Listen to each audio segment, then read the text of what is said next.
That's to all of you out there. Have a good day. Okay, come on in, Kirtan.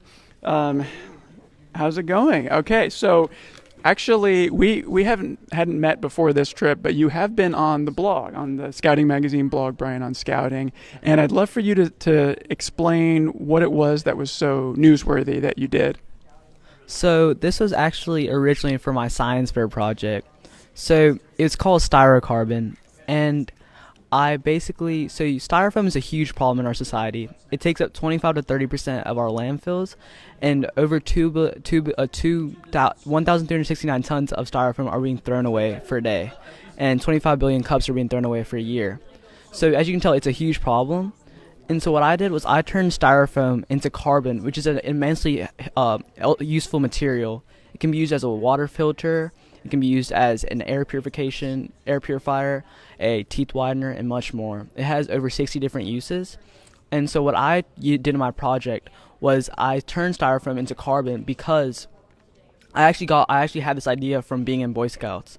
So I previously knew from Boy Scouts that 35% of wood is charcoal, and that's why once you burn wood in a low oxygen environment, it turns into charcoal.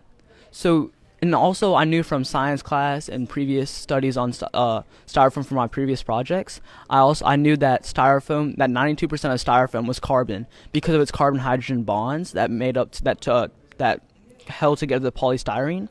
So essentially, if you're able to even if you can only do 35% of charcoal from wood and you're still able to get charcoal, you should be able to char 92% of carbon, which from styrofoam, and be able to get an immense amount of carbon.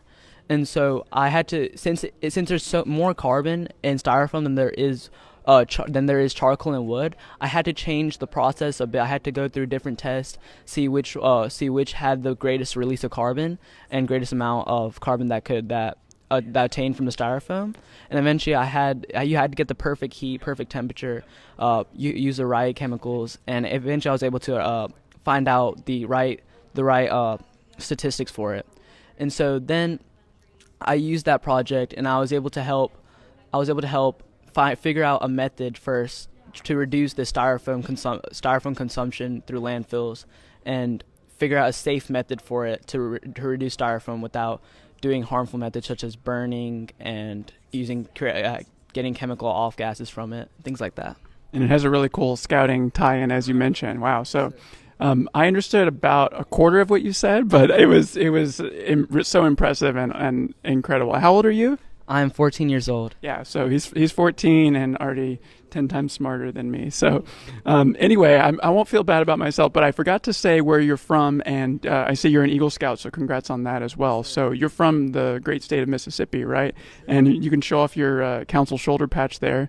Has some Ole Miss representation there. I also wanted to ask, because I know, as we could tell with your science project, that you're really successful in school and obviously active in extracurriculars at school. So how do you have time for scouting and school? How do you make that balance? So I always make sure, even whatever I'm doing, so our meetings in Troop 45 of Yawkton Area Council are from 7 to 8. I always make sure, no matter what, that I save time for that. And originally, I had to do a lot of time to get 101 merit badges, but I was able to attain that get really close to it, to my goal, which was 101 merit badges before high school, when things really started picking up a pace. But even now, even after being an Eagle and going through my Eagle ceremony, I'm still going to meetings every single week and making sure that I'm still active. And since it's only that, so my scoutmaster, Mr. Chuck Crouch, he now, since I'm an Eagle Scout and I'm kind of a representative of the troop, he'll tell me to go to some of our packs and talk to Troop 45 there, and so I'll place times for them too. So scouting, no matter where, is off limits, on time consumption, and so I'll usually have percussion I have specific times for that, and I'll make sure that everything is in a perfect time. So I guess I do kind of have a busy schedule because I don't really have times for video games anymore like I used to do. But I always make sure that scouting is really because that's a huge important part of my life. That even though, well, see, the funny thing is I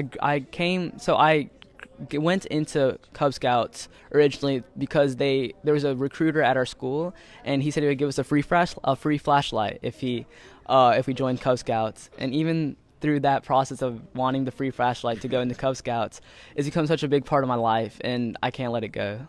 That's awesome. From that free flashlight, so if that Cub Master is watching, or that recruiter, that professional, whoever it was, is watching, it worked, right? Because look at you now. So what are you looking forward to this week, finally? I'm looking forward to representing our 2.1 million youth members and 800,000 adult volunteers in the scouting organization. That's great, and what a great representative you are, and that's so awesome. I love hearing your story, and best of luck to you this week. Thank you so much. Looking forward to it. All right, so that's Kirtan. Thank you for being here.